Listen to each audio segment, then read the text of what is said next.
सच्ची और अच्छी खबर लखनऊ दर्पण न्यूज। नमस्कार दोस्तों, जय हिंद जय भारत। आज मैं जो है लखनऊ राजधानी इको गार्डन में जो है एकत्रित हुआ हूँ। यहाँ पे लाखों की संख्या में युवा जो है आया हुआ है। आइए इनसे कुछ सवाल करते हैं कि आपकी क्या समस्या है, क्यों परेशान है। आइए कुछ देखते हैं। बताइए क्या नाम है आपका? विकास चौरसिया। अच्छा, आपका जो है इको गार्डन में आए हुए हैं, तो आपका मेन उद्देश्य धरना प्रदर्शन का क्या है? हमारा मेन उद्देश्य है कि जो पेपर लीक हो रहे हैं, परिणामों में अनियमितताएं जो पाई जा रही हैं, उनमें सुधार। यदि आपसे सुधार नहीं हो रहा तो आप यहाँ पर बैठकर क्या करेंगे? हमारे देश के लोग आपको डायरेक्ट और इनडायरेक्ट टैक्स देते हैं, तो किस लिए देते हैं? सरकार बनाई किस लिए जाती है? हम लोगों के लिए, ताकि हमारा जीवन स्तर उठ सके। और आप तो पेपर के ऊपर पेपर लीक करवाए जा रहे हैं। 2 दिनों के लिए किसी को सस्पेंड मारते हैं, थोड़ी देर के लिए संस्थान बंद किए जाते हैं। ये सब चल क्या रहा है? और मैं कहना चाहूँगा हर उस प्रतिनिधि से जो चुन करके भेजा जाता है, यदि आप सत्ता में भी नहीं है तो किसी क्षेत्र विशेष के तो सत्ता में है। आप मेरी बात को समझ पा रहे हैं? मैं आपसे पूछ रहा हूँ, यदि सत्ता में नहीं है, आप दल में सरकार नहीं बना पाए विधानसभा में, तो आप हैं तो किसी विशेष क्षेत्र का, तो आपको आकर के हम युवाओं के साथ तो सपोर्ट करना चाहिए। तो वो अब इस तरीके से नहीं चलेगा।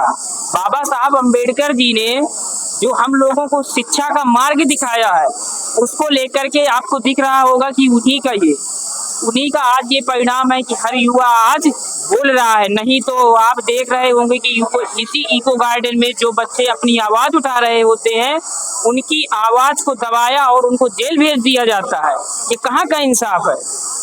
ये कोई इंसाफ नहीं है, ये एक तानाशाही है। अब ये धर्म से नहीं चलेगा, ये युवाओं का एक आक्रोश है, ये शिक्षा से चलेगा। ये धर्म की राजनीति करना बंद करो, युवाओं का और देश का भविष्य देखो। हम तो यही कहेंगे सभी युवाओं से, अभिभावकों से, जितना ज्यादा हो सके आप लोग हम युवाओं का, यदि हम युवा सुरक्षित नहीं है, यदि हम युवाओं का भविष्य सुरक्षित नहीं, तो हमारा देश कैसे सुरक्षित रहेगा? तो अभी आपने देखा होगा नीट पेपर में कई बच्चों ने सुसाइड कर लिया। ये सब क्या? ये सेंट्रल की नाकामी है। जब हम किसी संस्थान को चेक करते हैं, पहले डिसाइड करते हैं कि इस संस्थान में एग्जाम होना है, तो उससे पहले प्रशासक जाते हैं, चेक करते हैं। उन्होंने चेक किया, आपने शीला सुनीता वाला केसेस सुना होगा। उस शीला सुनीता वाले केसेस में जो व्यवस्थाएं थी, वो पता चले व्यवस्थाएं एकदम ना के बराबर, और वहां पर जो बच्चों का सेंटर डाला गया था उससे कहीं ज्यादा। तो इसमें हमारा वो जो तंत्र है, वो तंत्र देखा जाए तो सक्रिय नहीं है, लापरवाही है। बच्चों के भविष्य को तो उन लोगों ने मतलब किसी तरीके से मतलब सही मायने में अगर देखा जाए तो उन्होंने नोटिस किया ही नहीं है। एकदम लापरवाही देखने को मिल रही है। तो मैं यही कहना चाहूंगा इस गवर्नमेंट से कि आपको एयर कंडीशनर में बैठने के लिए नहीं बैठाया गया उस सत्ता पर। आप यदि शिक्षा मंत्री हैं तो शहर से लेकर के गांव तक आप जाइए और उस प्राथमिक विद्यालय में जाइए, जिस प्राथमिक विद्यालय में हमारे छात्र, छोटे छोटे भाई बहन पढ़ रहे होते हैं। आप तो बैठे वहां से एक आदेश जारी कर दिए, क्या आपका आदेश नीचे तक पहुंच रहा है? मैं एक यूपीएससी एस्पायरेंट हूँ, तो ये मेरा मकसद ये नहीं था कि सिर्फ और सिर्फ लोगों को बरगलाना नहीं, मैं सिर्फ और सिर्फ उस योजना को जमीनी स्तर पर लेकर के जाने की बात करने आया हूँ, ताकि ये शासन तक मैं आप सभी लोगों से, जितने भी हमारे सहयोगी हैं, आप लखनऊ दर्पण न्यूज से हैं, और भी हमारे मीडिया कर्मी हैं, जो मीडिया सहयोगी हैं, उन सभी से यही कहना चाहूँगा कि इस आवाज़ को उस जगह तक पहुँचाएं जहाँ तक हमारी आवाज को एक नया आयाम मिल सके, एक नई दिशा, नया मार्ग मिल सके। और आपने देखा होगा कि हम लोग एक मिडिल क्लास फैमिली से मैं बिलोंग करता हूँ। मैं उस दर्द को समझता हूँ कि कैसे हमारे माता पिता एक एक रुपया जोड़ करके हमें शिक्षित बनाने के लिए रात और दिन कर देते हैं, और ये पेपर के ऊपर पेपर लीक करवाते चले जा रहे हैं। ये इंसाफ नहीं है, ये सिर्फ और सिर्फ अगर देखा जाए तो अगर हमारे युवा किसी तरीके का प्रोटेस्ट स्टार्ट करते हैं तो वो लोग क्या करते हैं कि उसकी जगह कोई दूसरा एजेंडा ला करके खड़ा कर देते हैं, या फिर उनके कुछ एजेंट पहुंच जाते हैं वहां पर धर्मवाद करने।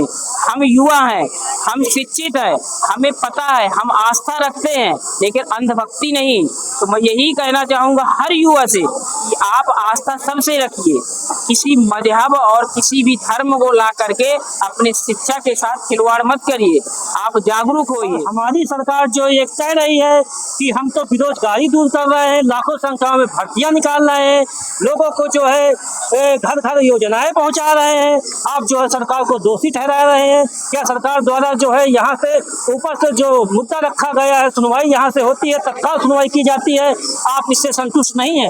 कहाँ सुनवाई हो रही है? अच्छा, आप प्राथमिक विद्यालय में चले जाइए, कक्षा 5 के बच्चे से पूछिए कि भैया आप ये बताइए डिवाइडेशन आपको आ रहा है, वो वहीं पर आपको पता चल जाएगा। मैं जिस क्षेत्र से बुंदेलखंड की धरती से बिलोंग करता हूँ, आप उस जगह पर चले जाइए, क्या आपको स्वच्छ पानी मिल रहा है या खाना पूर्ति है? हमारे क्षेत्र में आप वहां पर जाकर के देखिए, पता चले कि गौशाला के लिए हमारे और आपकी जेब से जो रुपया इन टैक्स के रूप में दिया जाता है, गौशाला का उससे एक हिस्सा निकाला जाता है। गौशालाओं में आप जाकर के देखिए, क्या वहां पर गौशालाओं में हमारी गौ माता है? नहीं है। ये कैसा, किस तरीके का सिस्टम? तो ये जो है सारी सुविधाएं कहाँ जा रही हैं, जब जनता में बीच में आ नहीं रही हैं।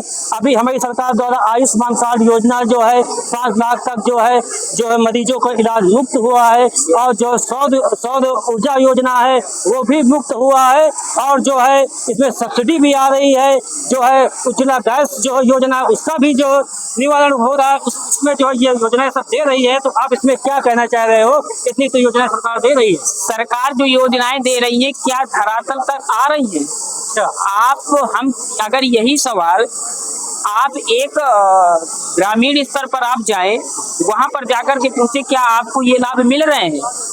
सबसे बड़ा मुद्दा हमारा शिक्षा है। फिर आपने कहा कि जैसे उसको लेकर के आयुष्मान कार्ड क्या हर जगह अवेलेबल है सुविधा?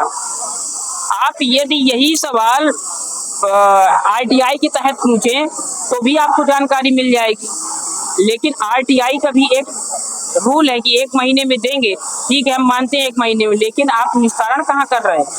निस्तारण तो करिए उसका, निस्तारण कहाँ हो पा रहा है? मैं बात कर रहा हूँ धरातल पर। ये आप सिस्टम को देखिए ना, जैसे आप कोई योजना लागू कर रहे हैं, आपने पटल पर रखा, बजट पर चढ़ा, तब वो लागू होती है। ये कॉन्स्टिट्यूशन का एक प्रोसेस है, आप जानते होंगे। मैं उम्मीद करता हूँ कि ये सारी चीजें जो मैं बोल रहा हूँ वो उस प्रोसेस से आप रूबरू होंगे।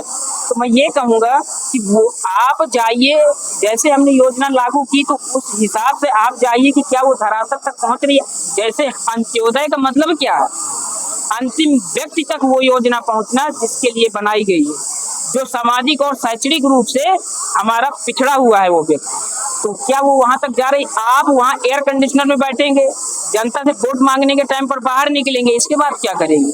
और हमारे जो विपक्षी दल होते हैं, वो विपक्षी दल सिर्फ और सिर्फ संसद में यहाँ वहां से 2-4 तो बटोर लेते हैं मुद्दे, उनको जाकर के शोर मचाते रहते हैं।